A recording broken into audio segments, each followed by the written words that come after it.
Ciao and welcome to my studio. I'm Mara Trumbo and I'll be your art instructor for this beautiful acrylic painting named Butterfly Kisses. This is my very first home tuition video, so please forgive the simple format of this production. Before we get the actual painting started, please ensure that you arrange all the materials listed on the packet instructions next to your easel.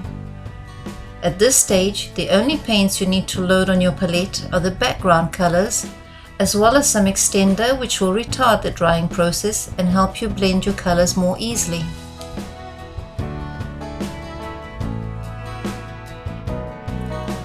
Always use good quality stretch cotton canvases. These give you the best results and also save on the wear and tear of your brushes. When you remove the cellophane wrap, save this for making the mottled marbling effect on the bottom of your background. Your stretch canvas is usually already primed and water resistant, so no further preparation is necessary to its surface. However, to help the paint stay fresh a little longer, I always spray the back of my canvas with a water spritzer, especially when I paint in acrylics. So relax, follow along, and enjoy this adventure. Now take up your 1-inch background brush, loaded with just a touch of extender and a generous amount of burnt sienna. Using a crisscross stroke to ensure the best coverage of every thread in the cotton weave of your canvas, start painting the top left corner. You'll notice as you go along that some pressure marks from your brush will appear at random. These can be softened with the tip of your brush, softly caressing these lines, or you may prefer to keep a mop brush on standby. Continue using burnt sienna as you move right, ensuring you take a touch of extender every time you reload. When you get to the top middle of the canvas, without washing your brush, you can now pick up some burnt umber.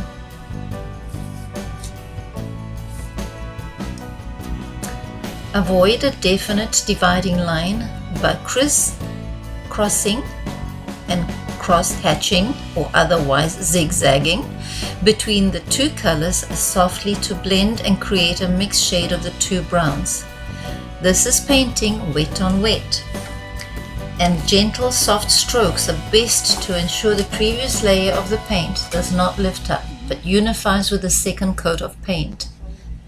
Continue painting with the solid burnt umber until you reach the right-hand side of your canvas. If you can, paint at my speed. There's no need to wash the brush in between complementary colors. However, if you wish to paint at a less rushed pace, this is the time you'll want to give your brush a good cleanse.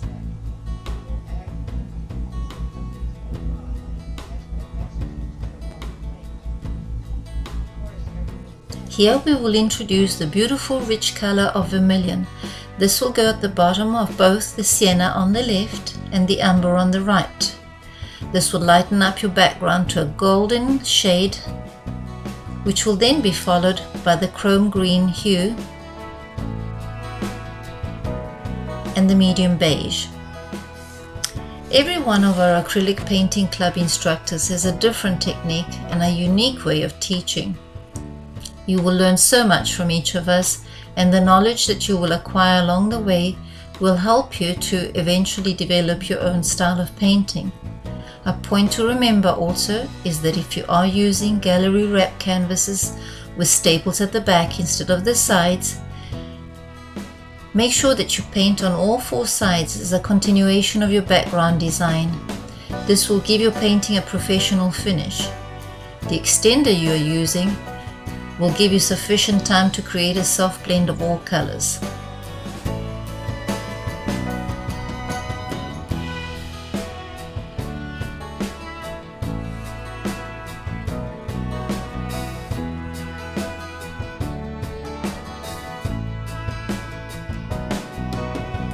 It's time to lighten up the bottom of your background by adding beige and white to create a softer shade of green.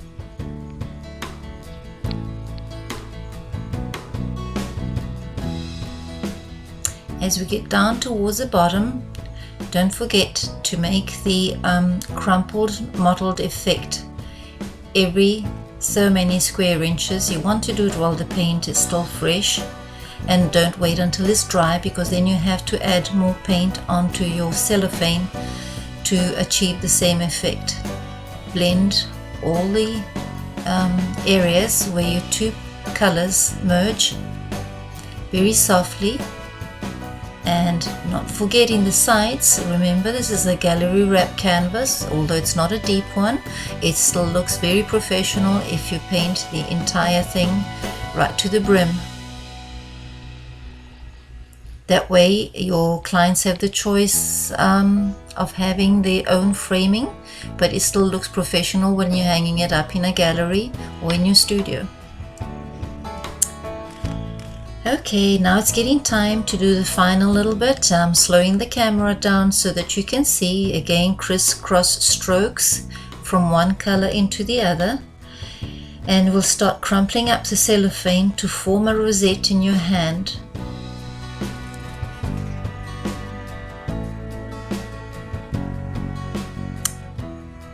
Bounce this up and down, twisting it sideways to change the pattern marks. Otherwise it'll look like a rubber stamp creation. Do one little small area at a time while all the layers of paint are still fresh for best results. You can add some white on the tips to enhance the final visual effect. Well, we are coming towards the end. The basic background is now almost ready. I hope you enjoyed this section. Continue with the marbling effect. You can actually add a little bit more green if it's too light, a little bit more white if it's too dark. You can play around with your colors for your own preferences. You can do as little or as much as you like. There's no right or wrong. You can correct at any stage as you go along. It's best, as I said, to keep each small area done so that the layers of paint are still wet for the best results. And that's it. Your background is now ready. We are going to add the stars and the sparkles only once the rose and the butterfly is painted on and it's the project is finished. Now you stand back, touch up any part you're not totally happy with, have a cup of coffee, and then come join me for part 2. See you later.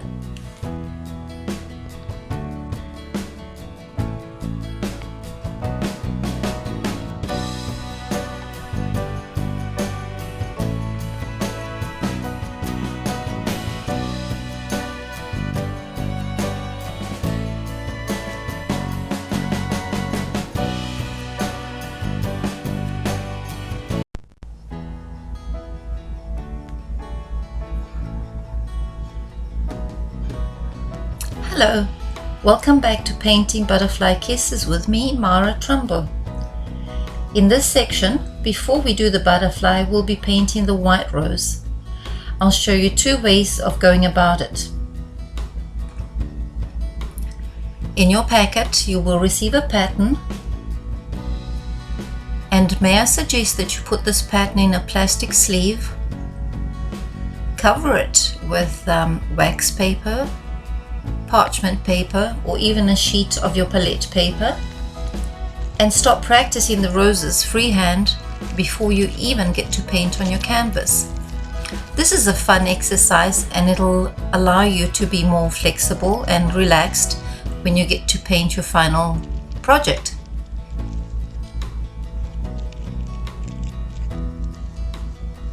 Here I'm going about it with freehand, so as you can see the roses are not exactly the same as the pattern underneath, but it's a fun exercise to do so that you can get the feel of the paints, the extender, and the dry brushing.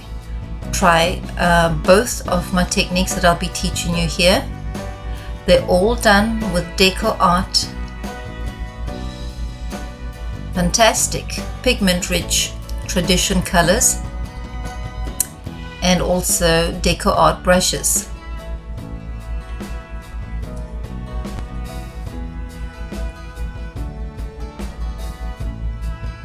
Here we are, getting ready to paint freehand. Yes, you've guessed it, my egg dish is one of my favorite palettes. And here we are. We're now going to be brushing on the outside traced pattern only. We're going to be brushing the extender very, very lightly. You don't want it too heavy, otherwise your canvas will bleed and your paints will slide off it. So just a little goes a long way. Paint always from the outside in. Now pick up your light gray color and starting from the edge of each petal, come towards the center. This is a good way of practicing petal painting, whether you're painting in acrylics or oils. It's normally done this way, starting from the outside in. So cover your entire area with the base coat color, gray. And then we'll start adding a little shadow, and shadow is always done with the purple. Denote the throat of the rose and then gently spread it towards the tips.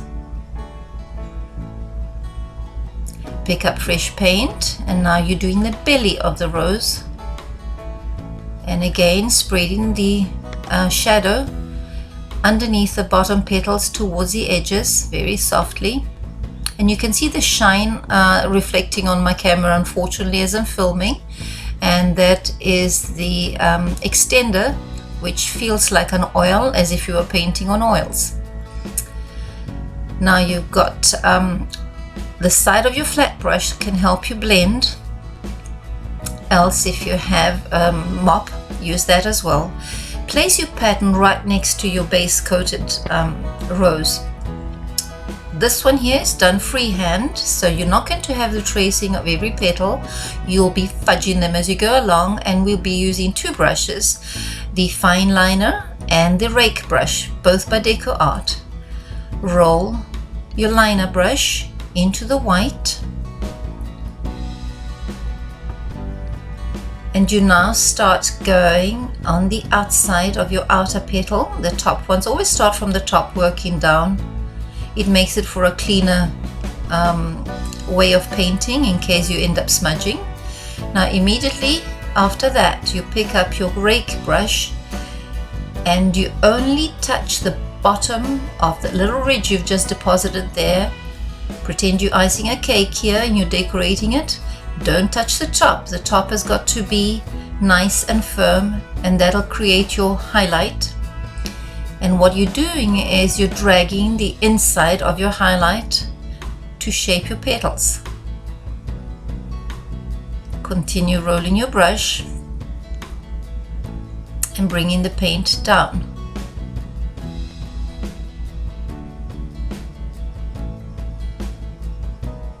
Now, because I had to expedite and do this film pretty quickly for you, I am not even looking at the pattern next to me.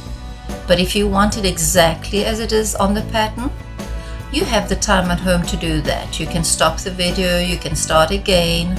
I have made it into small sections so you don't have to go around hunting too long before you find where I was. And yes, my rose will look slightly different than yours because, as I said, I'm freehanding it and I'm just going by memory. But the technique is exactly the same for each petal. Don't forget to look at the enclosed sheets I have put there for petals and leaves. Each petal forms like a fan, and it has a point that all the highlights end up. You go down to the center in the middle, and the sides converge towards that point as well.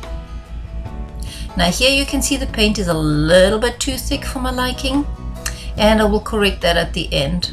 You can either do it now by adding more shadow color and darkening it again, or you can do it at the end.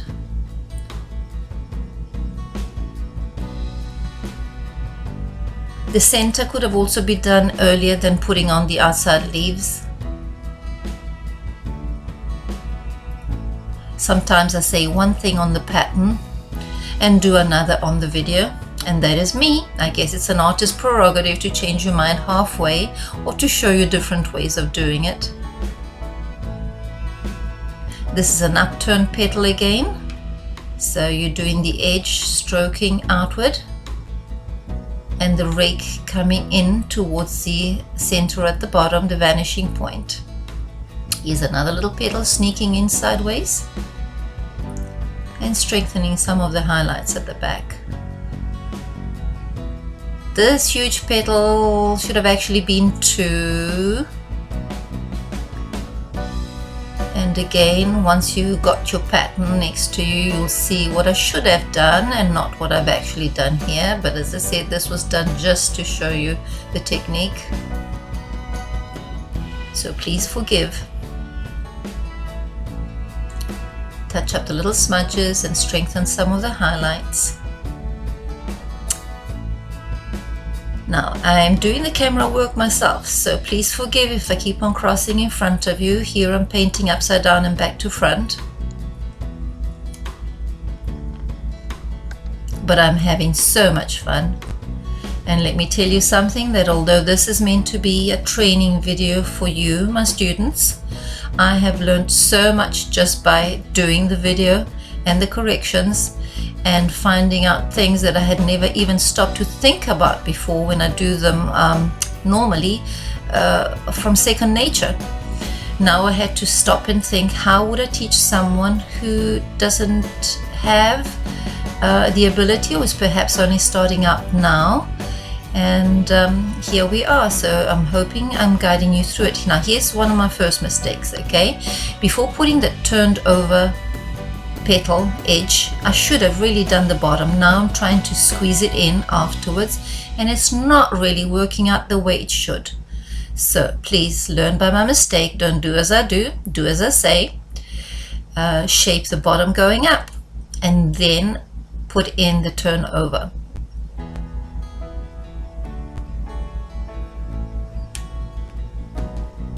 But this is a learning video, so I'm going to actually share all my mistakes as well as the things I do right with you. And you all thought we were perfect, right? Oh yeah.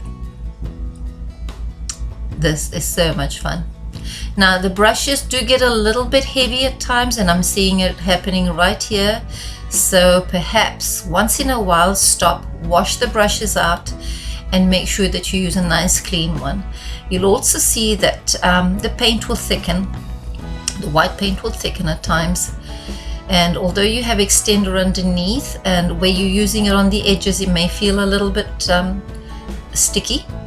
So next time you're washing your liner brush, leave it a little bit more wet, roll it into the paint, and make it the consistency of mayonnaise. It works a little bit better.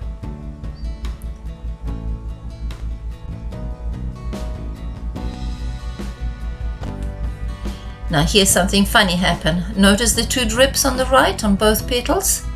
I could clean them up, yes, with either a Q-tip, paper towel, or a wet brush, which are all my standbys when I paint. But I decided not to. Quite often when you paint rose petals, we all tend to do like little clouds, you know, round little buffs. Well, rose petals come in all shapes and sizes. They do have little hanging edges. They do have little points. So I've decided to incorporate those drips into the rose petal and make it a little bit more natural looking. So have a look. Sometimes a little happy accidents, as some famous artist or often mentions on TV, happen for a reason. And I like to play with my little accidents. And here you are. We're coming to the end of this one technique of doing your roses. Now stand back. You can start looking at what needs, the highlights that need to be strengthened, the strong points that need to perhaps be shadowed back in again because there's too much white and it's looking a little bit too harsh. Strengthen your little highlights in your buds in the center of your flower. And when you're totally happy with it, put your brush away for a little while. Sit back and I'm going to show you another way that you can do this.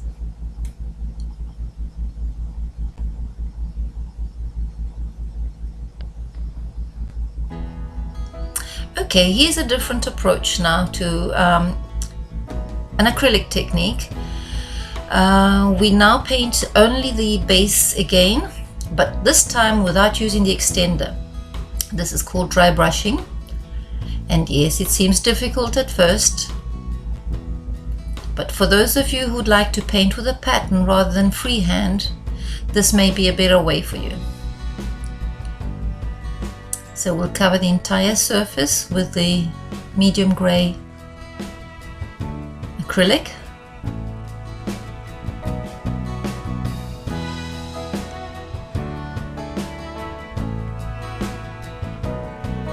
And again, try and work from the outside in.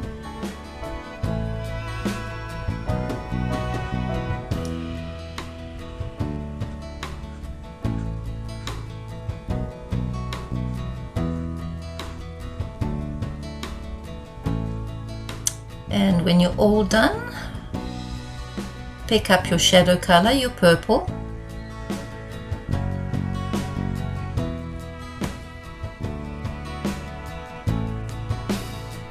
and paint in the throat and under the belly of the rose. Now you can retrace all the rose petals once it's dry, of course, and commence the highlighting. And this is done exactly as we did before, but there's no extender. So you may find it a little hard without the extender. If you do put it in at this stage, it'll wipe all your pattern out. So there is another way you can do it. You can put a little bit of extender at the end of your brush, mixed in with the white, and that will allow to flow a little easier and blend in with your base colors. Of course, you will not be painting at the same pace as me. You'll be going much slower. So if something doesn't work, you'll have time to stop and try something else again. The secret here, of course, is always to roll your brush outward. Wherever the petal is folding over, you want that edge to be nice and crisp. And it's the inside only that gets brushed into the center of the petal. Now here the white is being a little bit stubborn, so put a little bit of water on the brush. Too much water. Finger cleaning is good, yes, and if you're letting it drip, that's okay. You can pick up your paper towel and clean it up. I can hear you giggling because you think Mara didn't do things like that, but yes, she does. I often use Q-tips as well. I have Q-tips on standby all the time to get into those tiny little corners.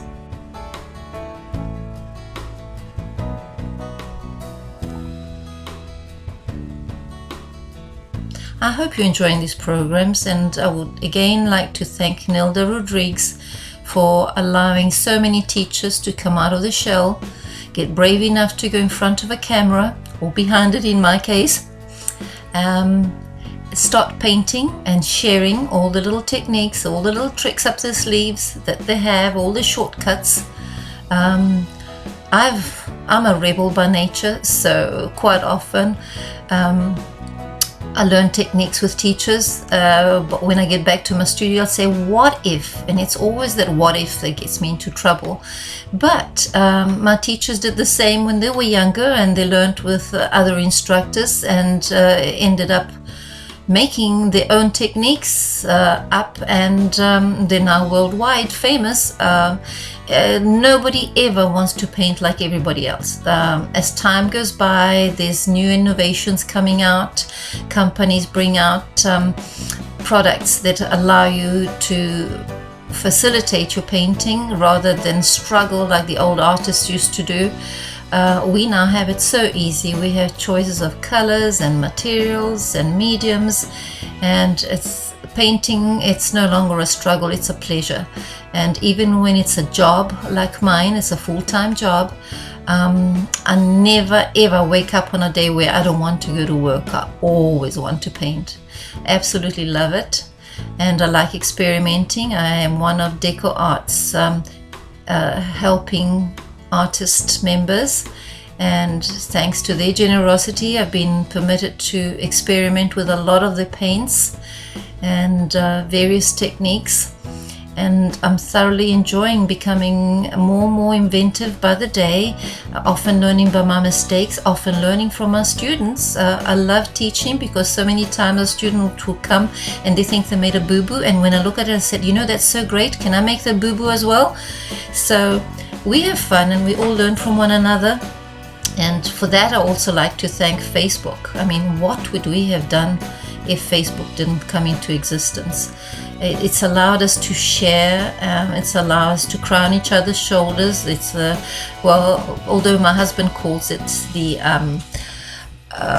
society for oh dear, what does he call it? The Society for Mutual Admiration Society, that's it, for artists, because we all tell each other how great we are.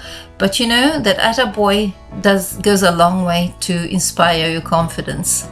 So no matter at what level you're in, beginners, intermediate, advanced, and I consider myself a student still because I'm always learning. I always love to go on courses with other teachers, whether it's florals, landscapes, portraits, china painting, pottery. I'd like to discover as much as I can about art. I don't know about you. Some people are happy to, once they find their niche, to stick to it. I like to learn as much as I can, and if God gives me another 200 years on this earth, I'll still be looking for new stuff at the end of that time. So here we are. That's the dry brushing method. You now start touching up here and there wherever there's improvement that can be done. Here I had taken away too much shadow, so I'm putting it back again with some of the purple, and touching up the edges again of where that I had picked up the extender by mistake instead of water, so it's bleeding a little bit as you see, but we can fix it. Nothing is unfixable. I hope you've enjoyed this segment. Now you can try both techniques, as I say, and choose the one that you feel more at ease with.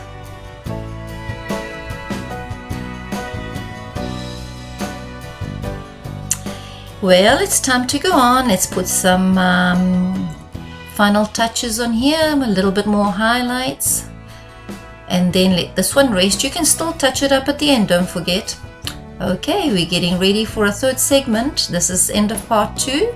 Join me soon. We'll be taping the golden yellow rose, and then there'll be stems, and then there'll be a butterfly, then little stars and little kisses, and we'll be off to a beautiful finish Butterfly Kisses painting. Thank you for joining me. This is Mara Trumbo closing out. Hello and welcome back to my studio. Today we're doing the second last section of Butterfly Kisses, the gold rose. We've painted the white or bluish rose, and this one will go directly below it. We're going to start a different method of combining both of the techniques I have shown you. So let's start by getting some extender inside a little cap, which I normally scotch tape to the bottom of my palette so it doesn't go spilling into the colors. The extender will be great for doing the shadowing of your project. We've traced the pattern directly below the blue rose, and we are going to start by painting the base coat with no extender in this time. And this will be done with strokes again, starting from the outside in towards the middle. Now, deco art traditions are full of pigment. They are beautiful paints. As you can see, they're very strong in color, but because we're painting on a darker background, sometimes there's a little transparency to the shades that we're using, like this orange. So I suggest that if you're not happy with the color that you see at the end of the section, you go over it a second time. But normally the one coat should suffice. So here we are, this is the base coat now. Smooth it over so there's no bumps and lumps. And the coverage is great, just with the one time. We now trace the pattern on this, and of course this rose is upside down, so if it's easier for you turn it upside up and paint it this way. We'll start by side loading the flat brush, one side with sienna, one side with extender, and working it in so that on the right side we'll have a darker color, gradually fading into nothing. And this will be to shadow the bottom of every petal in the composition. Starting at the top, we will start the bowl of the rose on the throat and around every petal. I'm actually speeding the film up for expediency, but as you can see, I'm touching the bottom of every petal. And don't forget that where the petal is upside down, the bottom is actually the top of that line. Don't erase all your tracings or you may lose yourself somewhere there, but if you do, just refer back to your pattern and you'll soon find your way. The extender will stay open for some time, and this will help us once we start doing the highlighting. So at this stage you have your base coat and you have your shadows that should simplify the highlighting, almost like if you were painting in oils. When you see my hand disappearing, it's just reloading the brush. Don't forget I'm doing my own camera work, and this is much easier than stop and start with the buttons.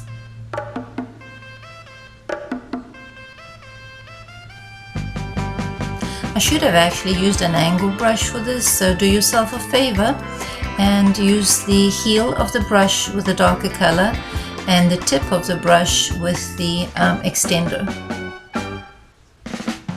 It'll make it much easier for you. There we are. So now to do the highlight, I've decided to double load my brush. So we're going in with the dark orange and the yellow. Now these colors are both very, very strong, and after putting them down I wasn't sure that I really like the final effect.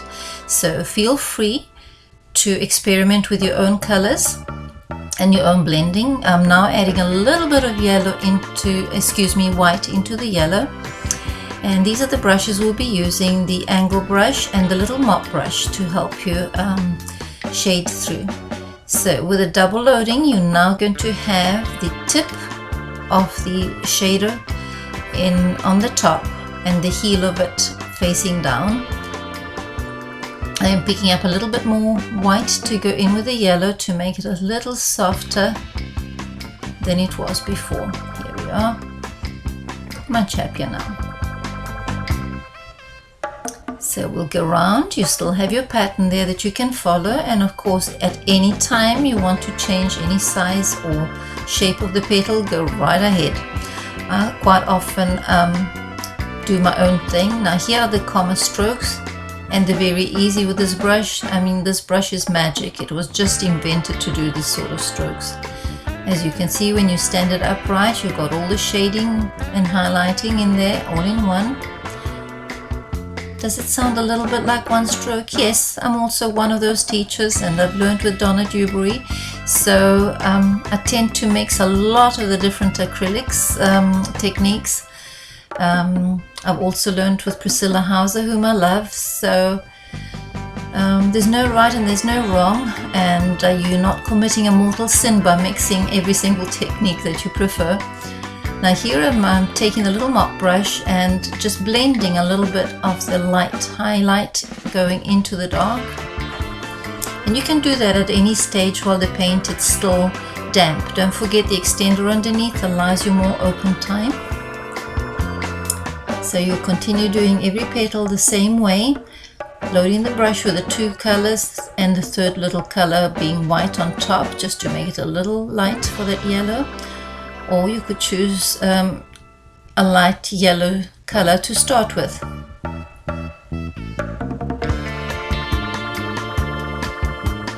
I love painting roses of any kind, of any color. It just seems to be a gift of Mother Nature to us humans. That every single rose I've ever grown in my garden has been different. I had a variety that was called Masquerade, that when the bud first came out was red, and then it turned into this bright burnt orange like this one. And as it opened and it got older, the petals would fade into a pink and eventually white when it was on its last phase.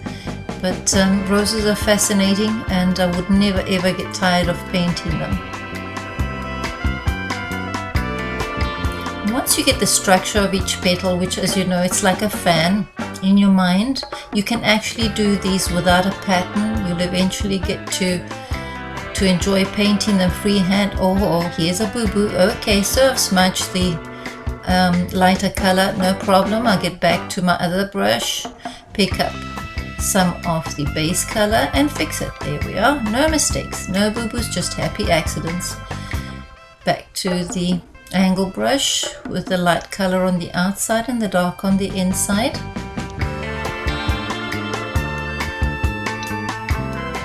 And blending with the little mop brush. And we're almost done this rose. Now, if you had put enough paint on the tip of this brush, you may be happy just with the final result as is, without adding any more highlights. But just in case you're not, I'm going to show you how to add extra icing on the cake. So we could go around it with the liner brush like we did with the white one. And by the way, the white one used to grow in my garden with a blue shade, and it was called Blue Moon. I always had them in South Africa. I've never been able to grow one here in the States. One of these days I'll try it again. I'm sure one of the nurseries will have it. People often ask me what's my favorite color for a rose, and I said it depends on the mood I'm in. And I love every single one of them, but I think the peace rose, which is a little bit between orange and pink, you know, it's like a peach color, is one of my favorites. These two just seem to go well together. The bluish white and the tan color with yellow highlights really seem to go well together, so that's what we decided to put in this composition. But of course, you know, as you paint, and you'll often have family saying, oh, I love that painting, can you make me one? Well, you never want to make two the same anyway, so please experiment with your own choice of colors and blends, change the pattern, reshape the petals, do your thing, you know, make it your very own composition. I'm just here to teach you the basics. The rest is all to your choice.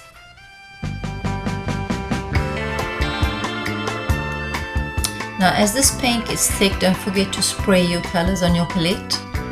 And also, when you're doing this highlighting with the liner brush, you may wish to have your paint the consistency of mayonnaise.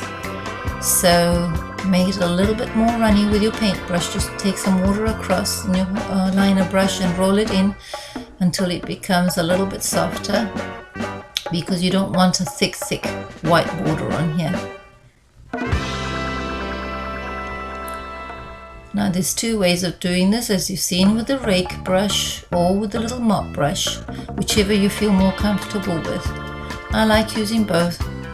They both sit by my side like little guardian angels, and whichever comes up first when I need it, I use it.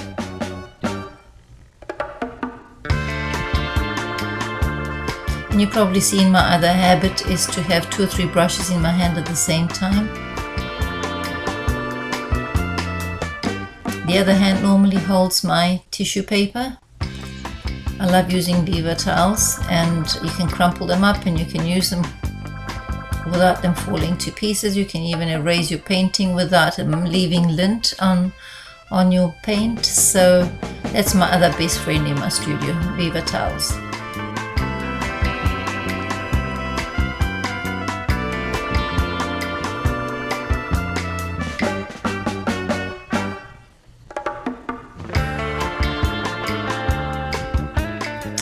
Somehow my camera went out of focus here. I think I probably was too close to it. and it's almost like you have to go squint to see it, but I'm sorry, it's only the last few petals. And of course I couldn't repeat the section. Once it's done, it's done. I can't remove the color and start again, but you can still see what is happening. Basically I'm still doing the outlining of each petal and softening them so they don't look too harsh. Now here I've got too much white in there, no problem. I pick up the brush that had the two colors on and it's still fresh, the paint, and I just darken it again in that corner. We're getting towards the end of this section too. I hope you are watching this before you paint on your canvas so that you can decide which is the easiest way for you to approach the painting of both roses. Try all three methods. You might even find a fourth one by the time you're done. I like experimenting all the time. As I mentioned to you, I'm an inventive person. So whatever is the easiest for you, go for it.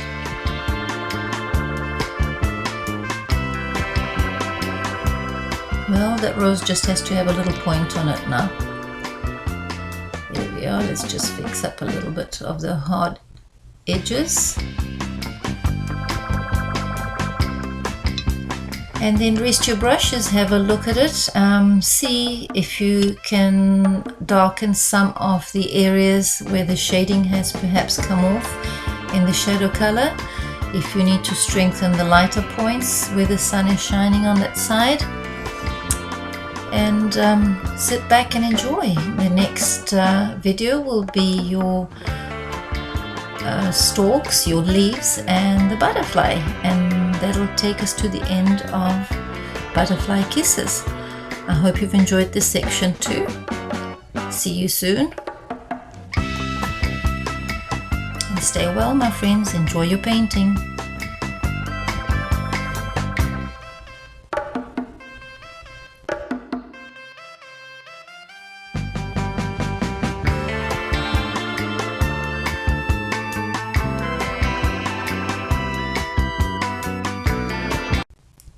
Hello and welcome back to the final segment of Butterfly Kisses, an online class in acrylics with the Acrylic Painting Club online school. Today we'll be finalizing painting the butterfly, stems, leaves and starbursts. So first of all, choose your butterfly placement by trying various locations on your canvas, choosing one spot and then going on to trace your pattern.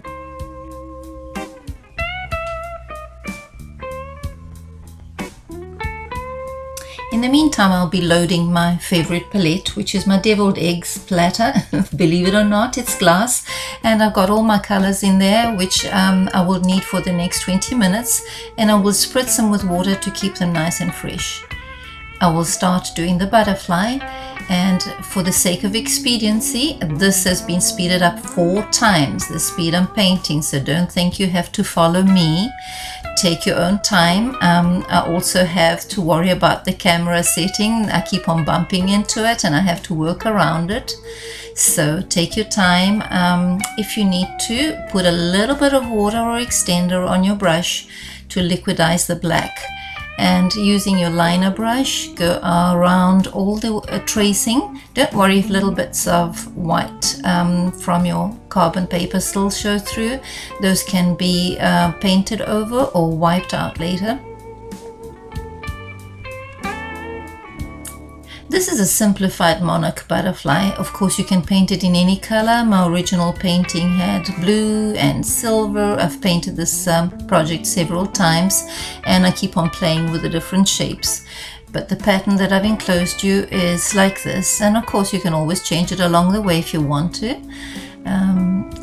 The striking black will go around it, but since you have a fairly dark background in earth colors, you may want to choose your own. I've seen them as gorgeous, gorgeous butterflies in Australia, which have got a translucent blue, almost silvery, and that would also look great.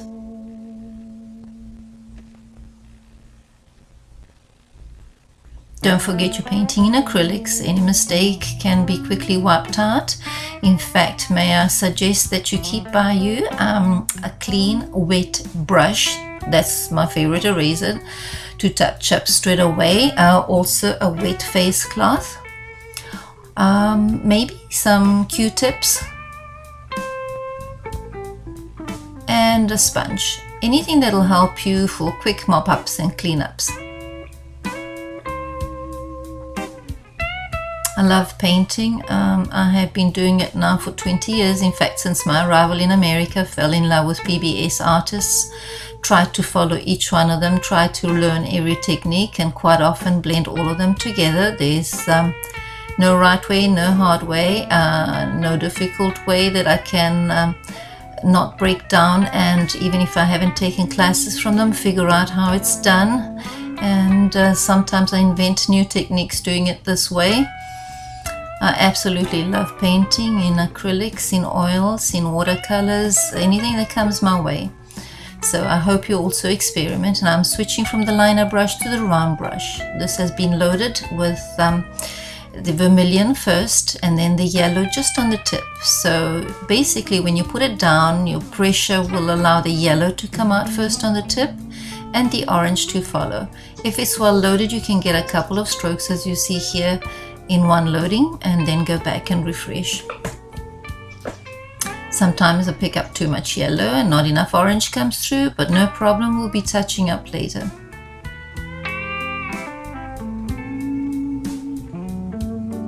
The consistency of Traditions paints is fantastic. As you can see, one load will cover, and they are color steadfast, archival friendly, so unlike so many craft paints, they will not fade with time, and they are made for artists, although students enjoy using them as well and learning the difference between them and cheaper grades. Just touching up where there's too much orange and too little yellow, so you can get around and put in your little extras. I'm having to be careful which way I put my hand, otherwise I block your view. But at home, since you have much more time and you can replay this several times, take your time.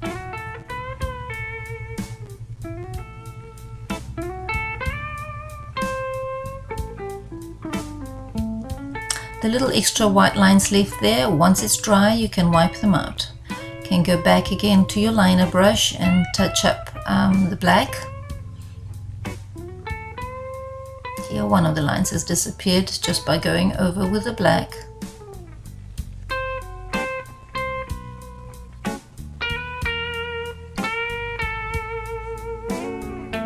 And you can redefine there the markings if you smudged it a little bit, and let me tell you, during this filming I've smudged quite a lot.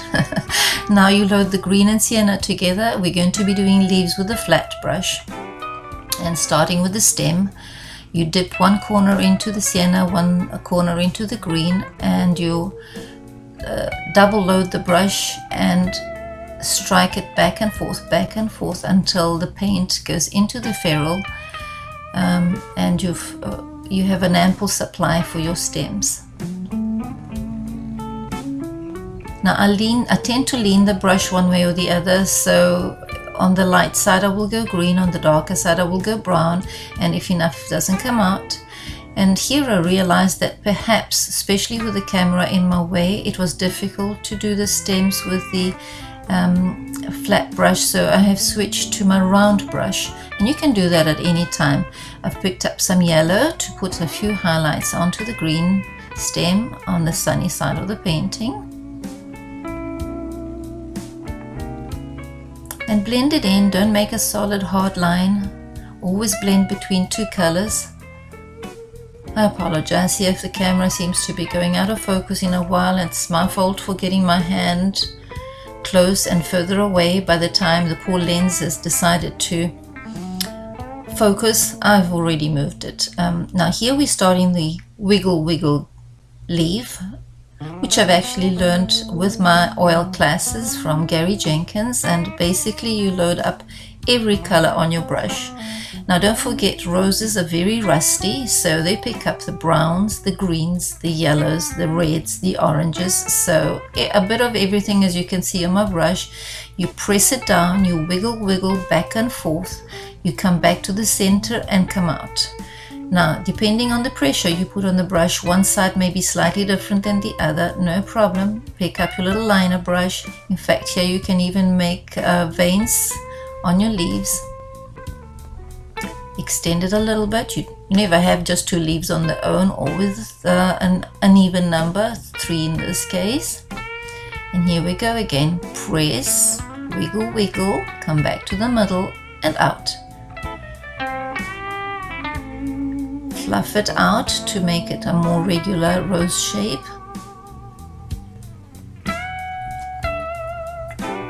And here we're putting in more little twigs here and there.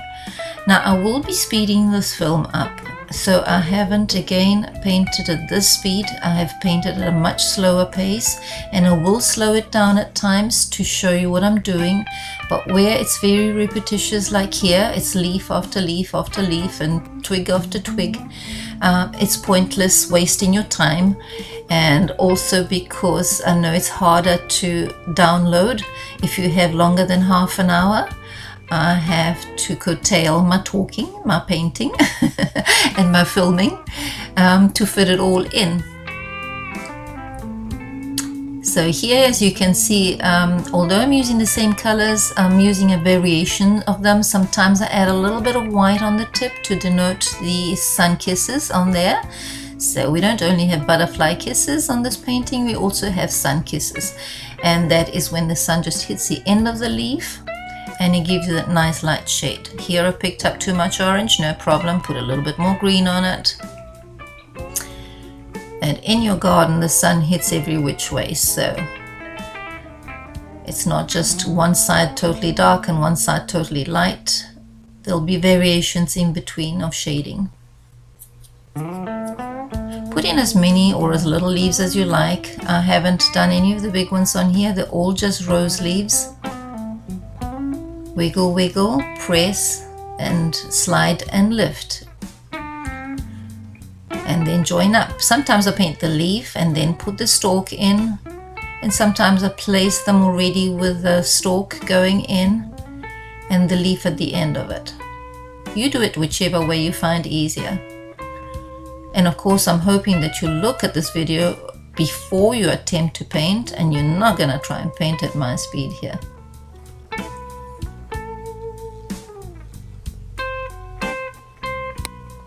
Now some leaves, depending on the angle of the brush, will come out funny, like the square one and that very flat one there. Just pick up your liner brush and correct them. Amplify the sides. Put in your extra little attachments, your veins and your center vein as well.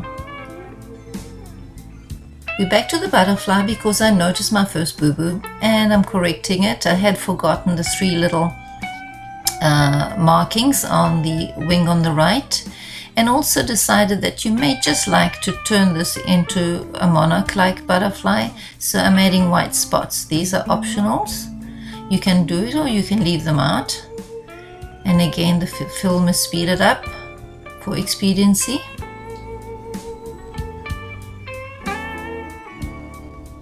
I hate painting the same painting twice exactly the same, so I always bring in variations every time I teach it, every time I paint it, and especially if I sell the painting, and I want my client to have one of my originals.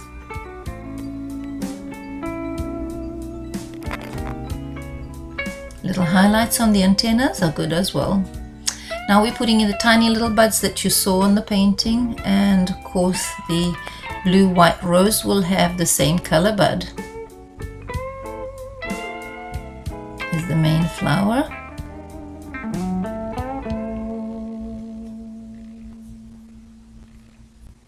And the orange one will have orange little buds.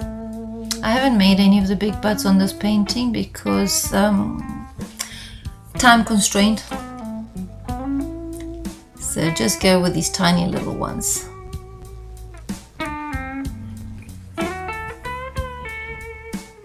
course, it's your choice if you prefer to make them bigger. Similar technique, just larger.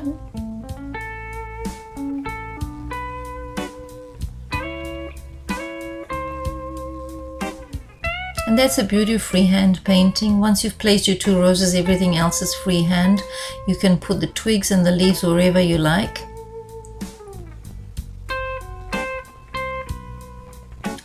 You look at a painting and you've heard of the S shape, and this is an S shape composition.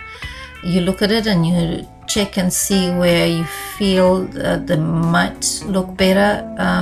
If you extended a certain branch, if you added a certain extra leaf, if you put in, I like Ikebana paintings, so I often put these dry little twigs in my compositions. They go here, there and everywhere, and little curlicues at the end as well. Here again, I've added a little bit more white at the end of the smaller leaves. Now, I did not change the brush size. All I did was use less pressure to make smaller leaves.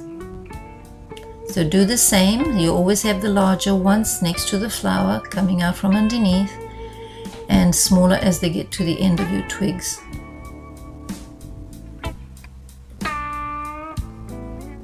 Here again, less pressure. We're now getting smaller and smaller.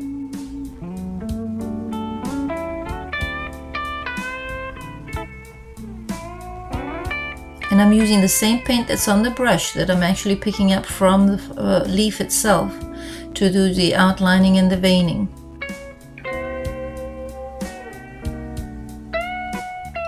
One of my oil teachers would say this is not fine art, you're actually making a decorative painting, but I like painting a blend of both, so it's my painting, I'll do what I like on it. There I use the round brush to make the tiny little ones at the end, as you've seen. And here we're putting in another little bud, 1, 2, and then there'll be a third one later on. After I've seen that these 2 were too symmetrical, I needed something else. I added it at the very end.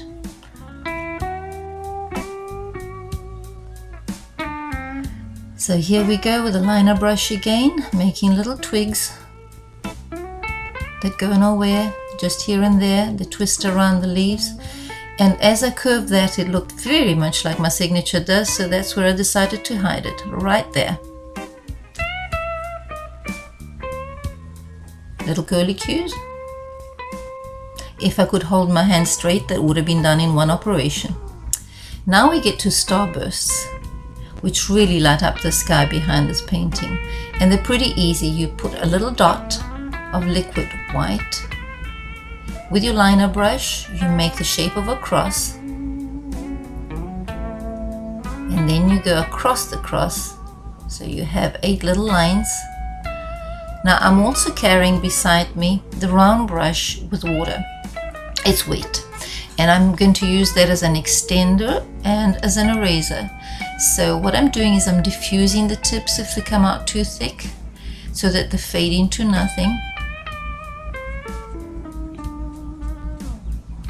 I've done this on my oil paintings. You've seen it on quite a few of them. It's the first time I'm doing it on acrylics, but I enjoyed it so much, and with water and extender they make it easy. And these are just little stars far away you don't see the shimmer of.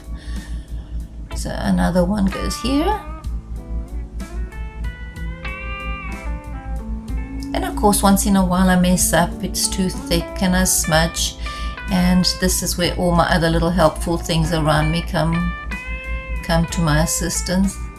I will be trying to erase this with a brush, with a paper towel, with my hands. Little fingers work good too. As I said, there's no right or wrong. If you mess up, just rub the whole thing out and start again. But this one is salvageable. Redefine some of the lines once you've erased them back.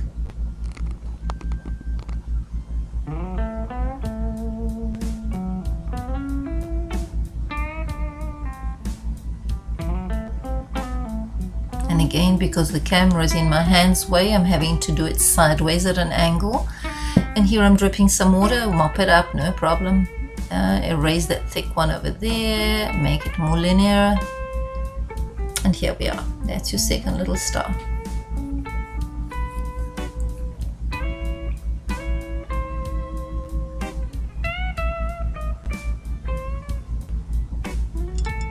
little dots, faraway satellites or stars. You can actually even put in your star sign up there. Okay, and here's another one further down in the sky. Now you can put as many or as few as you like. These are excellent little final touches for your Christmas paintings too. So if you're doing anything else on this project that's Christmassy, you might even want to include one of my stars on there. Extend it with a wet round brush. Very softly, very softly. This also helps you straighten them out if you've gone slightly crooked.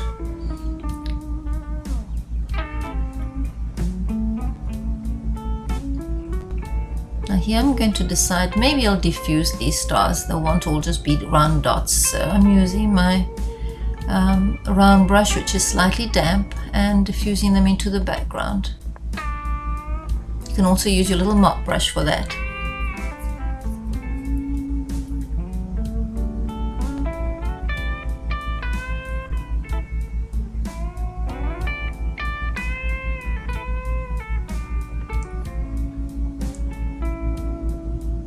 Okay, so now you step back, you have a look, you add a few little more stars and start walking around your painting. See it from the bottom, from the side, and on the way up. That's the way I was taught to do portraits, by the way, because your eye and your mind see things before you actually look at them, and you expect things to be in a place. When you look at it upside down, you actually see some errors of your way, and I've just caught one. Oh dear. Okay, so we know we have 2 roses, but guess what? I've only got 1 stem. So unless you're into grafting, growing 2 varieties on 1 branch like my daddy used to do with his farming, we have to fix that. And just when I thought I was finished. So quick fix. Pick up the branch that's going from that blue rose. Move up, up, up. Move your camera up. Sorry. Here we go. Gosh, trying to do one thing with my right hand and with the left hand, it's difficult. But I'll get there. I'll get there. And of course, off camera, I'll touch up the coloring too. I've got a double-loaded brush with dark green and light green on the other side. And the light facing the sunny side of the painting again. And here we are. Phew! We've now got the blue rose growing from its own plant. We'll add a few more leaves, a few more highlights. And we've saved the day. I know this is the first thing one of the critics would say when they looked at the final painting, but how come 2 different color roses are growing out of 1 stem? Well, here we are, we fixed the problem. Now we get to varnish the final piece. I'm using Deco Art Satin Vanish. Of course, you can use gloss if you like. I just like the satin. It's got that shimmer, that sheen, just enough. And in crisscross strokes, you'll go all over the canvas. I am going to be speeding this up again.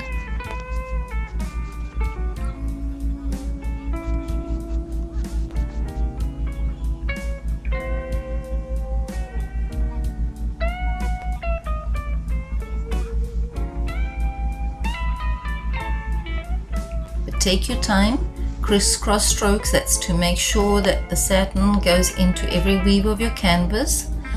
The colors are already brilliant, they're going to pop even more by the time you're finished, and you'll see the final result.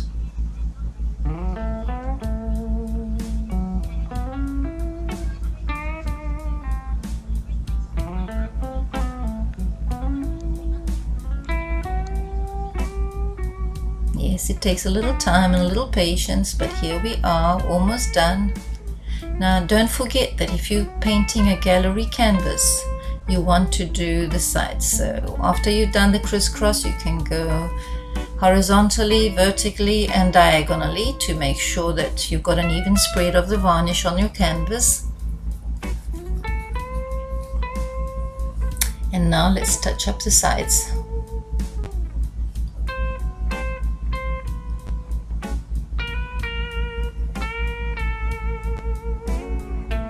And voila, your piece is done. Sign it with pride.